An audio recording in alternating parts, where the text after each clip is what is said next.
it's that baby mentality. Yeah. Like it's, you have kids. My kids are older. That's your ownership, right? You own that. And when you create a business that is so near and dear to your heart, that's your baby. You're creating it from nothing. And I think it's very, very hard to hand things over. We're so excited to welcome Lisa, founder of Luxe Virtual Services, to the Modern Therapy Podcast. Lisa specializes in providing strategic virtual assistant support for small businesses, helping entrepreneurs streamline their operations and reclaim their time. Her work focuses on reducing the mental load that comes with running a business, handling everything from administrative tasks to social media so business owners can focus on growth, creativity, and the life they're building alongside their work. Today, we're diving into the powerful connection between delegation, productivity, and mental health by exploring how taking things off your plate can reduce overwhelm, improve focus, and create more space for clarity, balance, and long-term success. Let's dive in.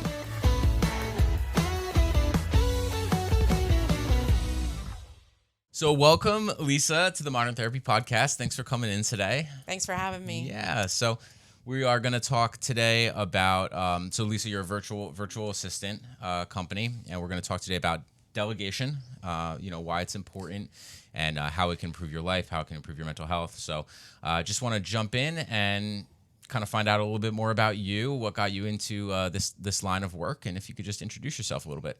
Yeah. So I have been in the administration world for over 35 years. I'm aging myself a little bit. Right out of high school.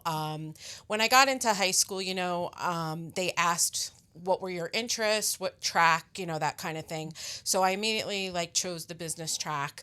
I learned on typewriter, back in the dinosaur days.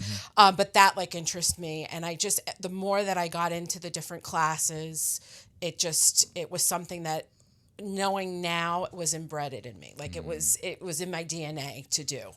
I got connected in my senior year with one of my teachers who actually saw things in me that I didn't see in myself.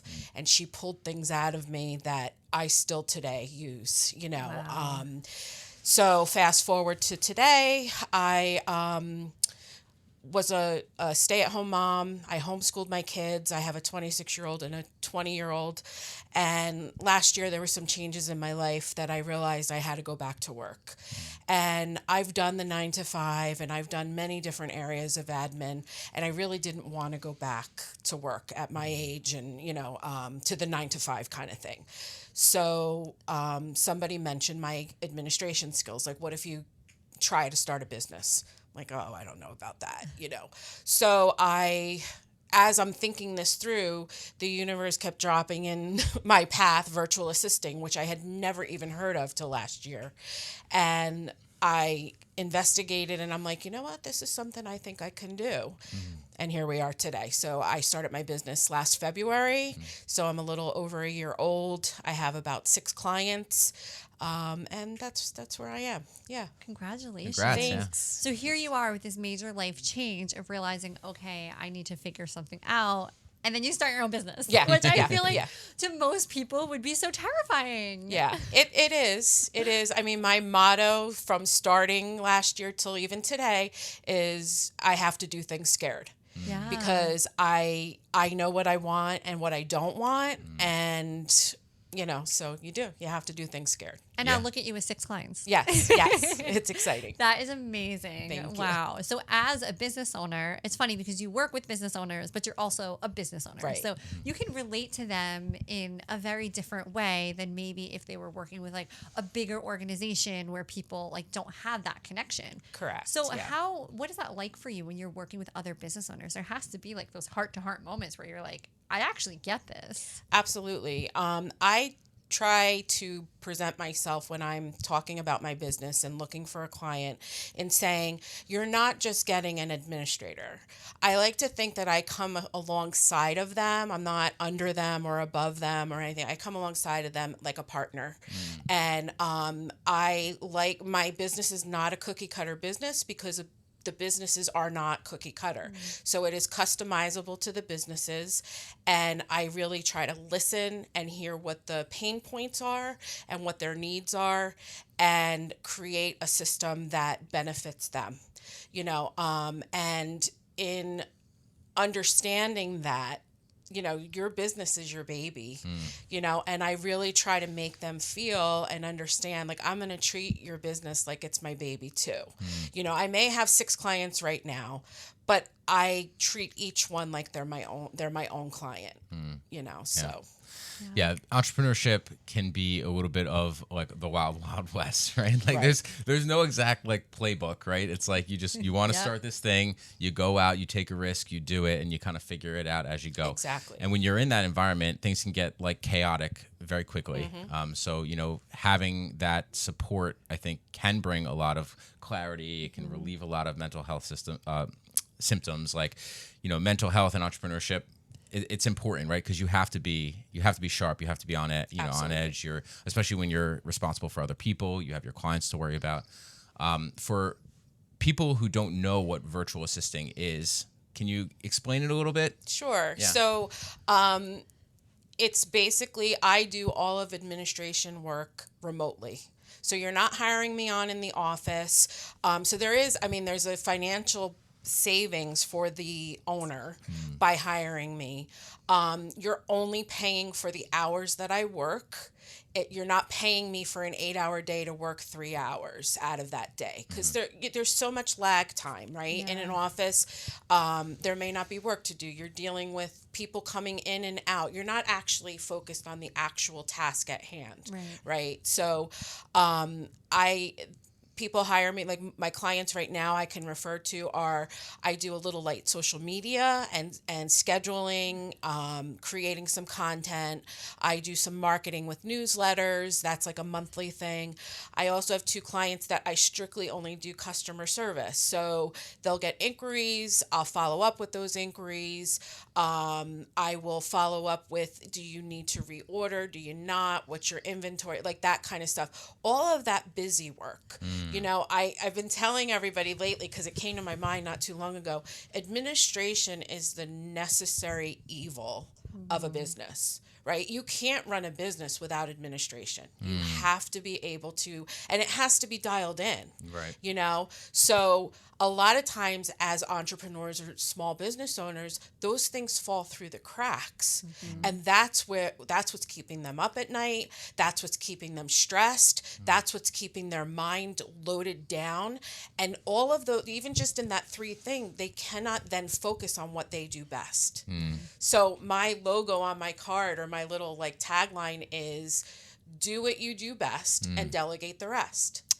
Because I love that. you Yeah. can't do everything the best Yeah. you can't do everything well all at the same time. It's so true. It's so true. I think a lot of business owners struggle with like this feeling of like having to do everything themselves. Yes. Why do you think that is? I think it's that baby mentality. Yeah. Like it's, you have kids. My kids are older. That's your ownership, right? Yeah. You own that. And when you create a business that is so near and dear to your heart, that's your baby. You're creating it from nothing.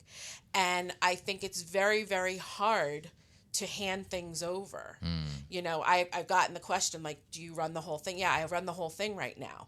And I'm not naive to know if I get big enough, I'm going to have to start hiring people. But that scares me because I have a certain standard and I deliver that standard. So is somebody else going to, it's very funny. I'm a virtual assistant. I'm asking you to hand over stuff to me, but it's very, very difficult to think about that. So as a business owner, I think that's number one thing is this person going to handle my business and represent my business as well as I do. Yeah.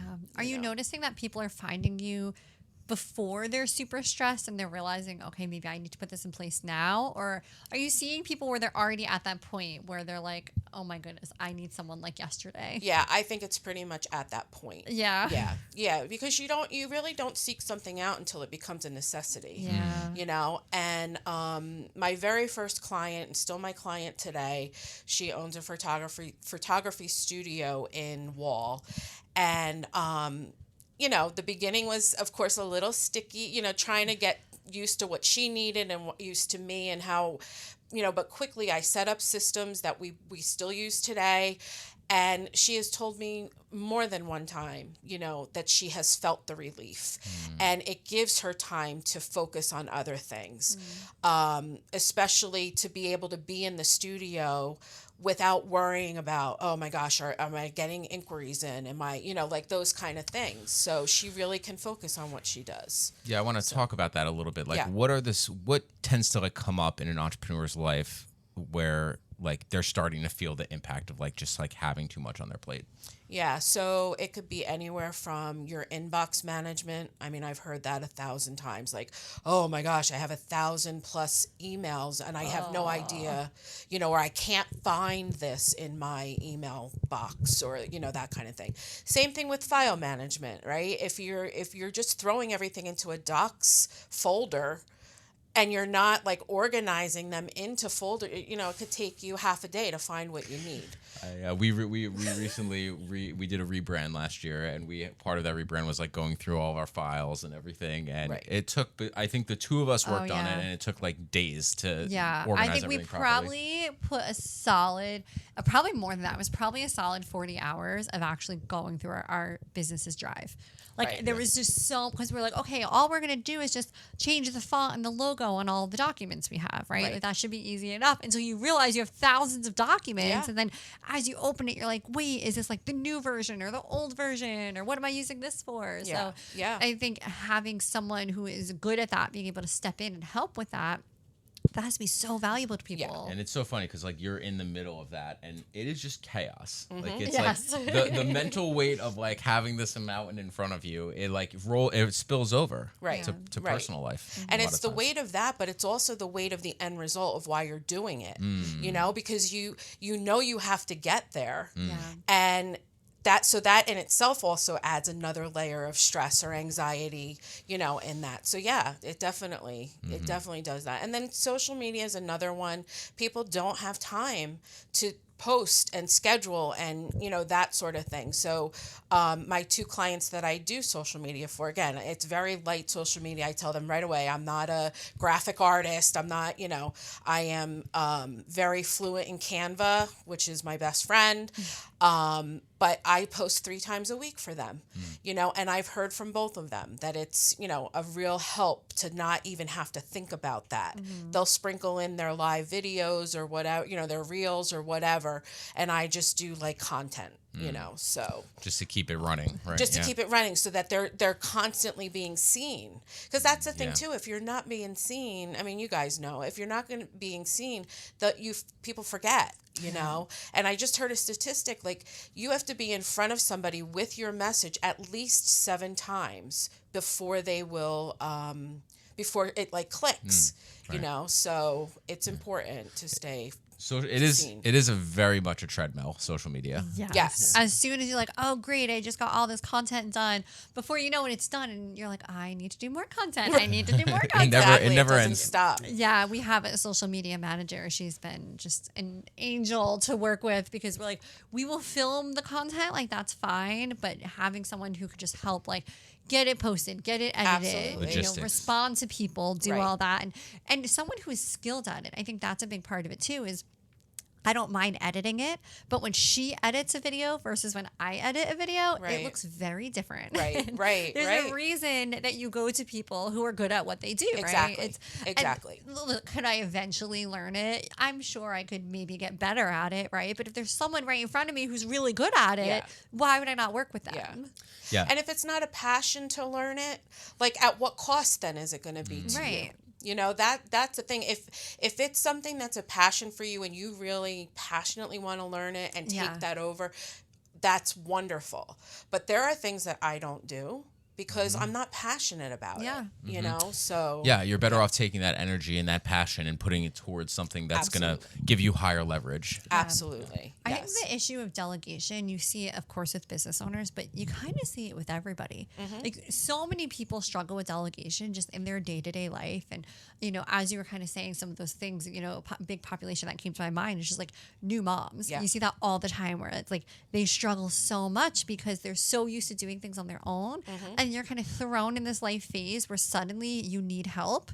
but you're not used to ever getting it. Right. So now suddenly I have to have someone else do my laundry for me or someone else help me with my children. And Right. like that can be such a strange time for people who Yeah. are not used to delegating or are not really okay with it. Yeah. Well, and I think part of that is a failure feeling. Like, oh my gosh, I used to be able to handle everything. Yes. And I can't handle it anymore. So that must be there's something wrong with me. I'm failing. And that's not the truth. Yeah. The truth is I think the truth in that matter is that you are overwhelmed. It doesn't make you less of a person. It's just you have more things on your plate than you did a year ago when you were doing everything yourself or thinking you were doing everything. And you know what? Like that, that's not a bad thing. No. That's a good thing. That means that you're doing stuff. Like you're growing. You have kids. Your family's expanding. Right. Like all that growth, pressure, and that overwhelm. If we reframe that, and it's like, no, this is good. I just have to figure it out. Yeah. Right. And looking at it more as a symptom, not the end result. So the end result is not, I'm overwhelmed. I'm going to feel like this for the rest of my life. It's, okay, this is a symptom. So where can we get relief? Like maybe with a new mom, for example. Maybe you don't want help with your kids because that to you, but then get help with other stuff. Get Right. help with like the food and like the household Yes. chores and the stuff like that. Yes. What's your process like? Looking, we took a case example, right, of somebody that just has a really busy life. They're maybe like a newer parent. They have a business. They have a lot going on at the house. Like, how do you help that person figure out what to do? So I would listen, listen to the pain points of what is really the problem, really the issue, and then focus in on that issue, right? You want to start with what is the biggest thing that is hurting you. Let's call, pain hurts, right? So when you're in a situation that's causing you stress and anxiety and keeping you up at night and all of that. So that's where I would start. What is the biggest issue here? Not even you don't even to me, it's not the root issue. It's what is the issue that's keeping you up at night? What is the issue that's stressing you the most? Yeah. And then trying to figure out from there, okay, how can we handle this? How can we create a system that helps you? And that sort of thing. Are you ever surprised by the response when you ask that question? No. You No, can always because try to usually, know. At least from where I stand, like my business, people know. Yeah. People know. And I have been in networking situations where I share what I do and people go, oh my God, I need you. And that makes me feel good because they're feeling that and they know. It doesn't always pan out like, it doesn't always pan out to being a client, but I can have that I'm always happy to have a conversation. Yeah. And I say that all the time. We can go get a cup of coffee. We can, do a virtual thing. I'm always happy to talk to you because timing needs to be right. Yeah. Right. Timing needs to be right. Even in that situation with a mom and that mom you have to feel right in yourself, in your soul, that you can hand over and delegate a part of your life. So that handing over and that delegation part is an emotional process. Absolutely. How do you help the people you work with kind of sort through that emotionally? Yeah, so I try to be very relatable, like that I understand, because I do. Yeah. I was sharing with you before about I know at some point I will have to hire out, and that's an emotional thing for me, right? And you can't Especially hire because- yourself, unfortunately. Exactly. And again, it's something you've built and everything else. So I really my motto for my life is to treat people how I want to be treated. So I really try to treat my potential clients in a way that they can see me and understand that I will take care of them. That's my job, is to handle the yucky stuff, the hard stuff, and I'm happy to do it. There are many people who are not. Like administration is not for everybody. Yeah. Like for those clients that are struggling emotionally to like let those things go, what would you say to them? If they couldn't let it go, If they were struggling to let those tasks go. I would say let's do a trial. And I've done this before. We'll take 2 weeks and you give me the biggest thing that is the problem for you. And let's work for 2 weeks and we'll revisit it in 2 weeks. It's like a pilot program, right? Like just let's do that. And just I am not all about sales, sales, sales, go, go, go. I want to be gentle because I understand it's their baby, Yeah. And I think I have done that pretty much with the six that I have. Yeah. Now that I'm thinking back on it. And yeah, and then Yeah. we revisit, and either they see the benefit or they don't. I had one client that I did work for about 6 weeks with, and it just didn't really solve the problem that she was really looking for it to solve. I was like, okay, no problem. You know where I am. If you have any questions, I'm an open book really, and I'm open to, again, to have a conversation. You want to call and pick my brain, you can call and pick my brain, kind of thing. It's a touchy situation with the emotional part of it. You want, again, I mean, as a sorry, I'm losing my train of thought. As a business owner, and it being, again, going back to your baby, you have in your mind a certain way you want it to be handled, and a lot of times in sales and that, it's always that go, go, go, that hard. Yeah. And I do the opposite, whether that's right by the books or not. I try and do the opposite because I want them to feel comfortable. I want them to understand that I understand, so that's where I try and meet them emotionally, in that decision making and that, so. And just acknowledging how emotional that is for a client probably makes them feel so validated and heard, because so much we see in the mental health space, like when you're avoiding something, it's because it's emotional. Like there's something there that is causing you to avoid it. Where when you have someone like a third party come in and be like, yeah, I'll answer your emails, because to you that email is not as emotional, right? You're like, okay, this is a task that I'm doing for you. Where maybe for the business owner, there's a reason they don't want to go through their inbox, right? Like it's stressful to them. It's emotional.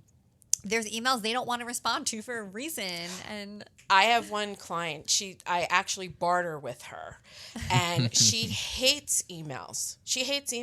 So what I do, it's so funny. I look at the email and then I quick text her like a synopsis, like a summary of what the email, and how do you want me to respond? She tells me she'll either voice text me or, and then I respond. And it's a night, because she always says to me, I hate emails. And I'm like, yeah, I do. And that's okay. I'm happy to be that buffer. I'm happy to help where I can help. And if that alleviates some stress from you, then that's like, it's a win-win for both of us, Exactly. So yeah. And then they could focus on other things that are more important to them. Right. And something that we see too with, entrepreneurs is the lack of boundaries. They feel like they can't have boundaries because if I'm not answering you as soon as you email me, or I'm not picking up my phone in the middle of the night, like I'm going to lose that client or whatever it is.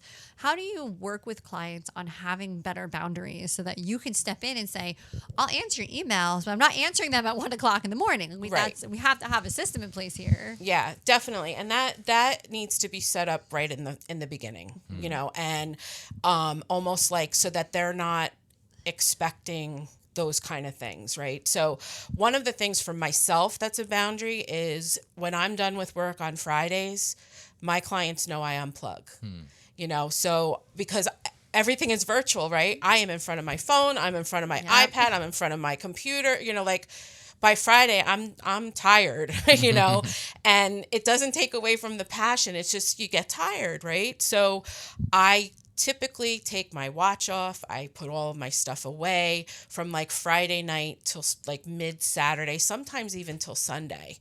So my clients know, like I love you guys, but I need to like kind of unplug, and I encourage them to do the same thing. There is not anything in this world that's more important than your mental health and your boundaries, and it took me a very long time to learn that. I've only really learned that over the last 5 years or so. And I see such a difference now that I know that. So I try and not push it off, but like tell people about that. And especially my clients, because again, they're running their own business. They're doing pretty much everything, and they need time to take time for themselves, you know. Yeah. Well, you're preaching to the choir. Right, everybody, right? Yeah. It spills over to everything. It does. You know? It does. I think that was something that we had to figure out with our business. And it probably took us a year or two into business to really figure that out. And it's funny, like I had my own therapist, and at the time I'd be like, I'm just like, I love our business, but I'm just feeling a little tired. She's like, well, what hours do you work? And I was like, what? What do you mean what hours do I work? Like, I don't Every really hour. I don't really have hours. She's like, well, maybe you should have hours. Like, why don't you put yourself on a schedule? And I remember at the time feeling like that was the craziest suggestion someone could ever possibly give me. Like, what do you mean give myself hours? Like, I'm going to just work whenever, but then sometimes I don't work, which is great, right? But then sometimes I am working at night. Right. Like, that's the beauty of it. Absolutely. Right? Yeah. But then I was like, okay, you know what? Maybe she knows what she's talking about. Let's try this. And we specifically were like, okay, like, especially because we're a husband and wife team. Right. So, it's all the time, right? Because when we're together, like, it's also, we're business partners. So we're like, okay, let's try this thing. And we put hours in place, and we're like, after this hour, like, we're not going to check our emails. We're not going to talk about work.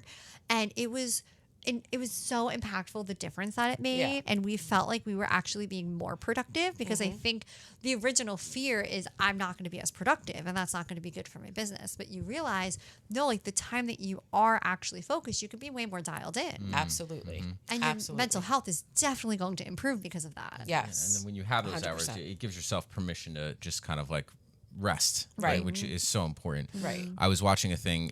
Jeff Bezos was saying this, and obviously not all entrepreneurs are as large as Amazon or Jeff Bezos, but he said something that it's like, you're the business owner, you're the CEO, and a lot of people, say, oh, that's the most stressful title. Like those individuals take on the most stress and the most thing. And he was like, I always wondered why, you're the CEO. Delegate the stress. You can put things in place that remove that, right? So, it's just this concept of lifestyle design, as an entrepreneur is putting things in place, schedules, other things that you can do to just remove that burden. And I think it's so important to be doing actively. Yeah. Yeah. And also, for business owners, it opens up opportunities. I think that as soon as we realize, we can bring other people on to help with admin tasks, to do these things, look at how much more we can grow. And, for our mission of helping people improve their mental health, we're now able to hire other people, and we're able to help so many more people than if we were just doing it ourselves.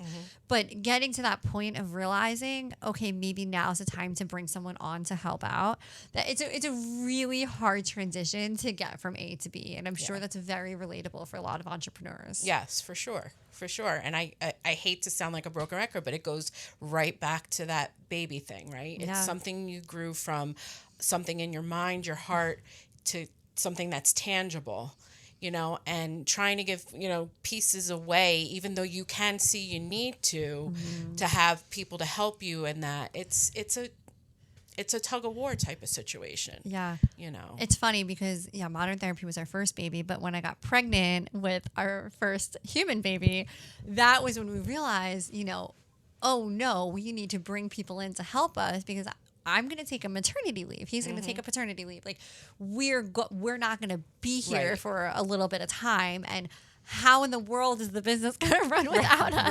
Right. And that was actually the catalyst to us making our first administrative hire, because we're like, we don't really have a choice. And I almost feel like having our arms tied a little bit was the best thing that happened to us, because the way we were able to grow after that was just incredible. But I don't know that we would have gotten ourselves to that point if we didn't have that launching pad of, hey, you actually need this now. Yeah. I agree with that. Sometimes that is the way that it has to be, and I think you guys in that situation were probably fortunate to realize then, okay. And it probably gave you a little bit of relief too. It was great. We're gonna be good here. I think in the beginning, going through the process of finding the right person and, training them and getting everything structured. I think that was a stressful piece, but then kind of knowing by the end of it, that, what's the outcome going to be, and just kind of seeing the light at the end of the tunnel, so to speak. Sure. And then getting there, and then it's that was good, right? Yeah. We should be doing more of this. And sometimes you're your own bottleneck, like you're your own constraint. And when you get yourself out of the way, you unlock new levels, right? Yeah, I agree with that. Because I think another stressful part of delegating, like you had just mentioned, is do I even have a process in place? Like I do things my way, and I know so many other business owners can relate. It makes sense in my head, and I figure it out, right? But when you go to put it on paper and you have to train someone else to do what you do, you're like, well, it's all in here. Right. And it all makes sense. And I promise it all makes sense. Right. But how do I translate that to you so that you can then help me? In my process, then I have enough experience to know how things should work. So then I ask those questions and they're like, oh, okay, yeah, this is what I do. Yeah. And then I jot it down or type it out, however I'm taking notes, right? So that's the thing, is having the conversation. Yeah. And that's all part of the onboarding and even before that, the discovery call and the onboarding hand in hand to figure out how that system will then work. Yeah. So as a virtual assistant, like part of your process is like helping the entrepreneurs process their process. Yes, of course. Yeah. It absolutely has to. That's why I said before, it's not a cookie cutter situation. It has to make sense to them and to their how their business works. Right. I always say that, like, I'm never going to tell you how to run your business, because it's not. I have my own business.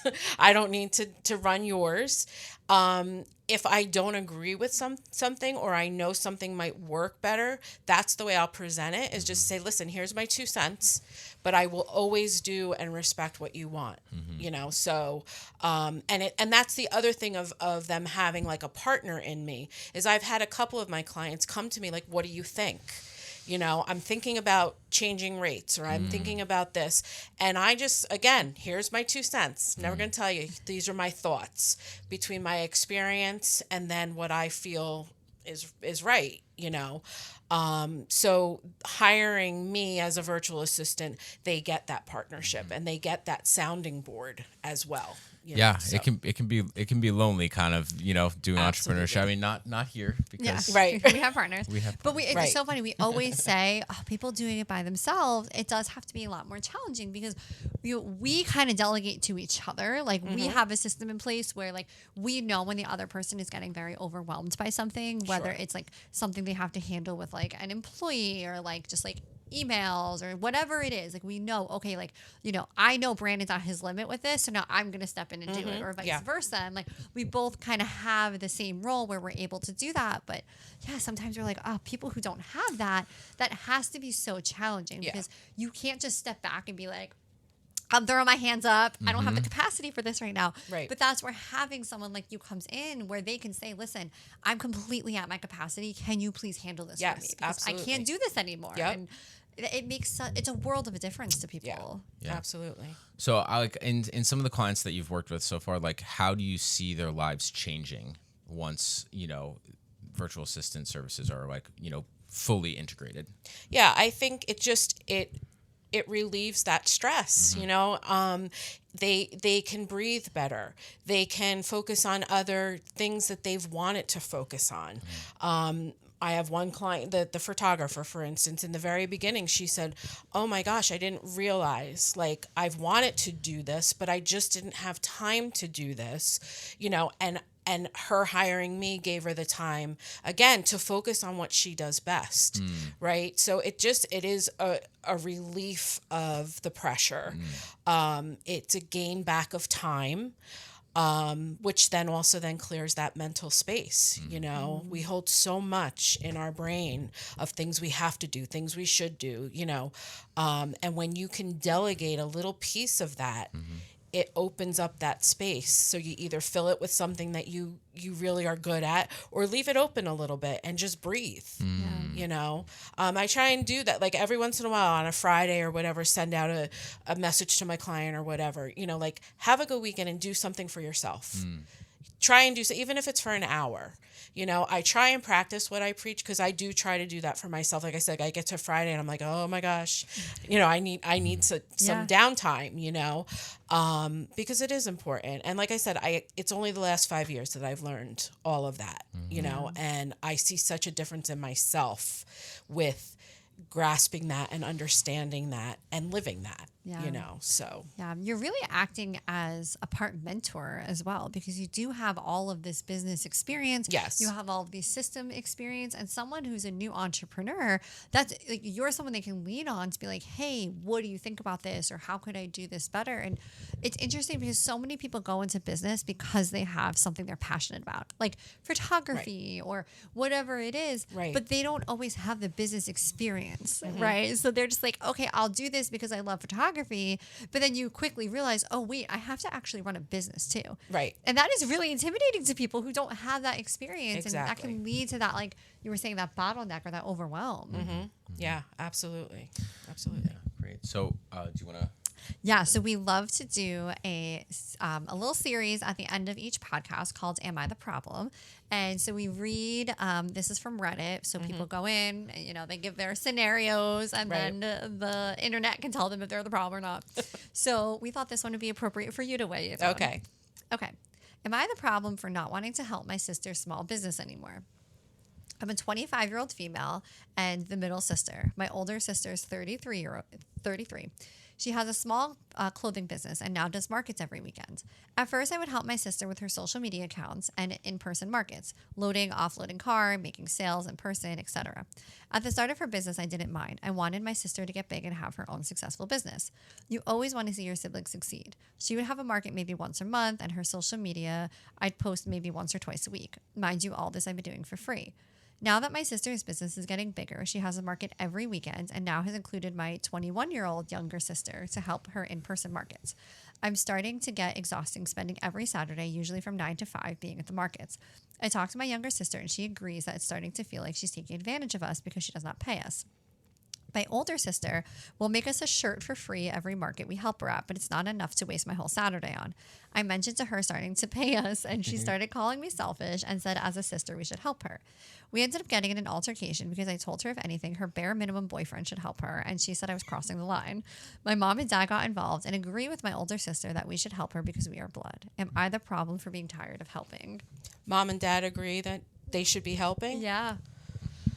That's a whole nother issue, right? My favorite part was the T-shirt. A 16-hour weekend. How many T-shirts? 12 a year? Well, until you got to the part about are they being is she being paid? She's not. No. No, she's not. I would get out of there as quick as possible, honestly, because business is business, right? Business is business. Family is family. And I have my 20-year-old daughter who is learning web design, and she is going to start working under me, hopefully very soon. I've had her doing some work for me because, you know, even as a virtual assistant, like my business end gets a little overwhelming and stuff. And I've told her straight from the beginning, business is business, you know, and I pay her. It's not like I expect, you know, her to do that for free. So I hope they work that out because that's a little bit of a messy situation there. Very messy. Yes, Yeah. It makes me a little uncomfortable. This is why they say, like, don't mix business and family. No. You know, I think you can do it, and it You can be can. a blessing, and it can be Yes. awesome if it's done right. But It's boundaries, right? You have to have those clear-cut boundaries. I mean, even in her thinking about web design and then coming under my business, I've already spoken to her about, you know, okay, whatever we're going to charge, there's a percentage that's going to come to the business, and then the rest of the percentage will go to you. You know, like. Yeah. You have to set clear-cut boundaries. The same thing like we began talking about, like with my client, you have to let your boundaries be known so that nobody's in the dark. There's no surprises, you know, and maybe that's what happened in the beginning with that one too, is that they didn't have those things set up. And it was a sister's heart, right? A sister wanting to help a sister. And that happens a lot too. But boundaries in business are so important. It doesn't matter if it's family or not. well, it sounded like the way it started, like it probably wasn't a problem. Like they just wanted to help out, and you know, it was. You have this new business. Right. Let me help you It's at markets. exciting. I'll do some TikTok for you. And then it hits that point where Yeah. it's like, oh, this is like a little bit. How did I get here? Yeah. Yeah, You yeah. know, sometimes you see entrepreneurs who don't acknowledge the positions that they're in either. They will downplay their success and they will downplay everything that they're doing. Yeah. And I wonder if that's a part of it too, of like, hey, you should hire someone because you need someone to help with these markets. You're just like, no, I'm just like a little t-shirt maker. I don't need that. Right. When the reality is, if you're doing, 8 events a month and you're selling all this stuff, like, you're a pretty big business owner. Yeah, at you're that doing point. you're doing pretty okay. And the thing that got me too is the oldest sister calling her selfish. Like, that's the pot calling the kettle black almost, Right. Yeah, I wish I could talk to them because it just I feel that in my heart, like there doesn't have to be that. There just needs some clear-cut boundaries. And you either, if you're not going to pay your sisters, you're going to wind up paying somebody else. Right. So would you rather work with your sisters or not? Like that honestly, to me is the cut and dry, thing of it too. Yeah. So What is the value here? Do you value Exactly. spending this time with your sisters? And even if you did pay them, do they want to do that? Like, Right, that piece is missing too, of have you even talked to them about, are you passionate about Right, this? Is this right. what you want to be doing? Right. during And your if free the time? sisters are not passionate about it, there's nothing wrong with that because everybody has a different passion and everybody has a different drive. The drive in the beginning, I think, was to help the sisters, to help the sister. If that business is not their passion, then that they shouldn't be expected to just hang in there and do it. Right. So. Right. 100% agree with that. So you are not the problem. Right. Not the problem at all. Yes, we have deemed you not the problem. Right. This one, sometimes we have these and they're like a little bit like it could be A little could go this way, could go nuance. this Yeah, way. This yeah. one I think is like pretty cut. Yeah. Cool. Yeah, cool. So how do people find you? What is your availability like right now? I am pretty much available all the time. I can be found on Instagram. My company name is Luxe Virtual Services, and it's Luxe, Luxe. I am also on Facebook, and my website is the same, luxevirtualservices.com. Awesome. Well, this has been such a good conversation. Thank you for the opportunity. We have learned so much. We're going to go delegate more now. I'm in like a delegating mood. Yeah, we're right going to now. go delegate everything now. Excellent. You'll feel better for it. Yes. Well, thank you so much for coming on the podcast. Thank you for having me. I really appreciate it. Of course.